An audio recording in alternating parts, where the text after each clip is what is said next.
Trillions will flow through cryptos like Stellar XLM, and Zion coins will benefit. But what are the fundamental facts of the matter? Well, before I explain that, please like, please subscribe. It helps us with the YouTube algorithm, and I can continue to keep delivering more and more content like this to you more frequently. Now, with that aside, let me just say this. It's clear. Stellar XLM, Stellar, the community, the foundation, has joined on the advisory board of the CFTC. Not only that, cryptos as a whole are now in Europe allowed to be held by banks. Somewhat of only 2%, but in any case, we can still see the impact that can have on cryptos.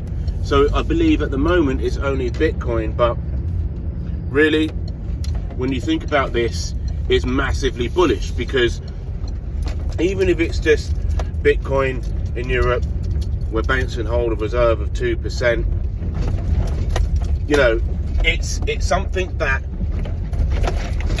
really has to be thought about, because it just shows you how early we all are still.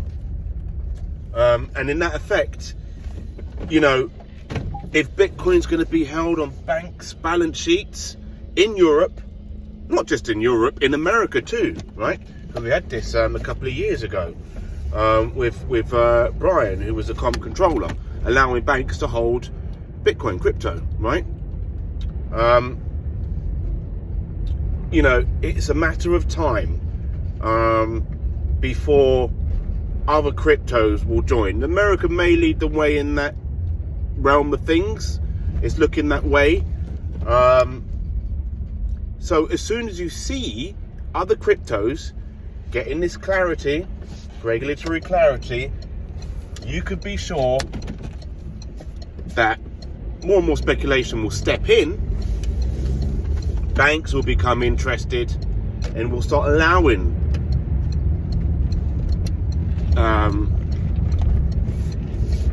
their participants to hold the crypto, right?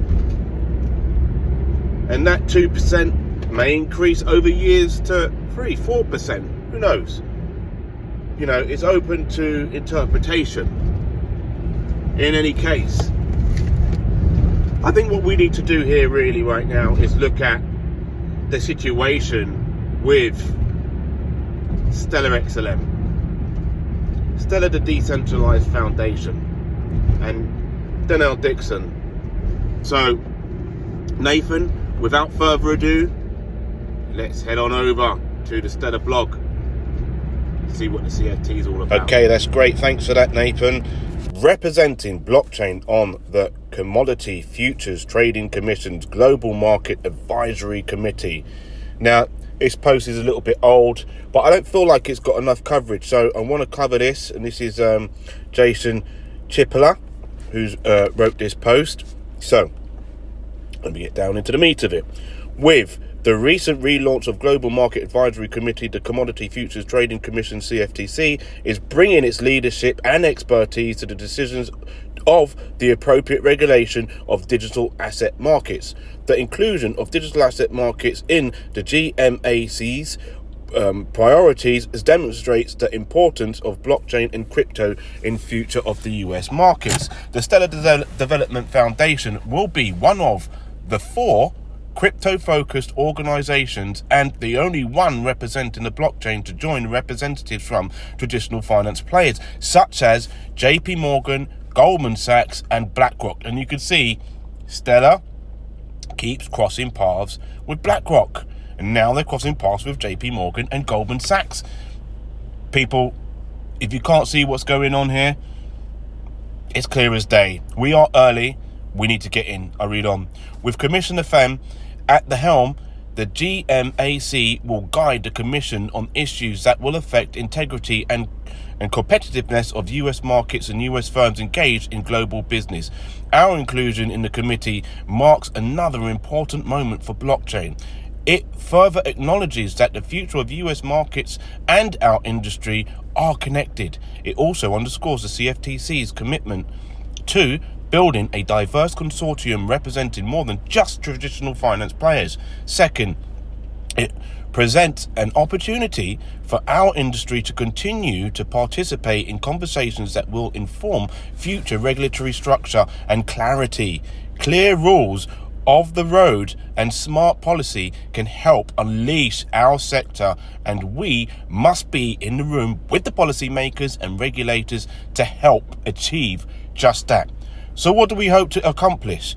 As the only blockchain representing on the committee, we hope to bring a unique perspective of layer 1 protocols and what it means to be the underlying infrastructure responsible for supporting and bringing to life so many promising applications of the technology.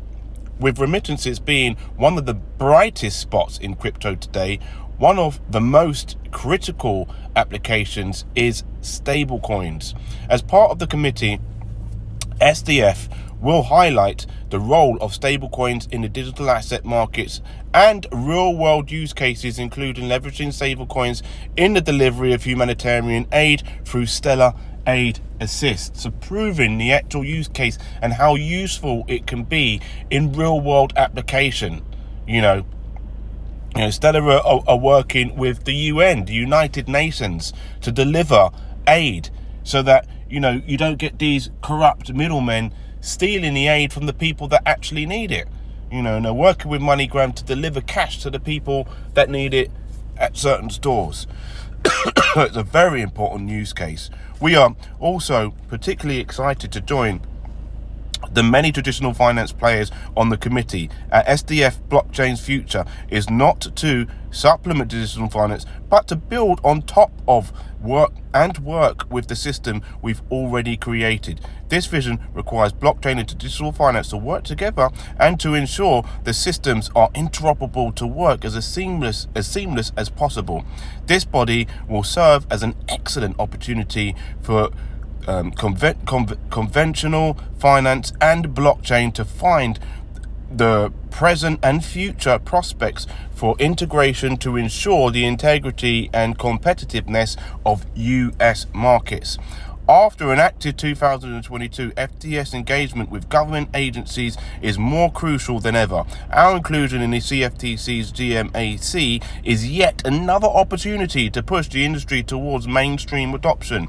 I look forward to the work ahead for us under the Commissioner Pham's leadership and the chance to represent blockchain technology and our industry. Now that sounds like Donnell Dixon, but obviously Jason's wrote this post. But that's a great post, and that really does drive home where we are, how early we are in terms of crypto adoption, what it's useful for, what its political uses could be for, really getting in the middle and disrupting corruption in a good way. We've seen FTX and how they've worked corruptly as a centralized organization under the guise of crypto, yet they weren't really using crypto. It's nothing to do with crypto was the reason why the fraud was committed. That was just the face of it. So this is the reality with Stellar FTX. This is the reality, okay? Delivering the future of crypto on a plate and working cohesively with regulators and the big finance players. Nathan, back over to you. That's great. Thanks for that, Nathan. And there you have it. Stellar, XLM, along with JP Morgan, Blackrock, Goldman Sachs, being able to influence the decisions of the CFTC. And this is a major thing when it comes to blockchain. And so, as I say yet again, if you can't see how early we are, where we are in the industry today with blockchain, Stellar having a major foothold in crypto and blockchain, then I don't know what else to tell you. But further to that, really, I want to talk about BSI. and European banks being able to hold these cryptos. The video is getting a bit long at the moment, so really, you guessed it, I think we're going to need to elaborate more on this and look at another video. So without further ado, I'm Nathan, aka Nathan of Zion. Smash the Zion coin up there, like and subscribe, and I'll see you in the next one. Have a great day now. It should be on BSI.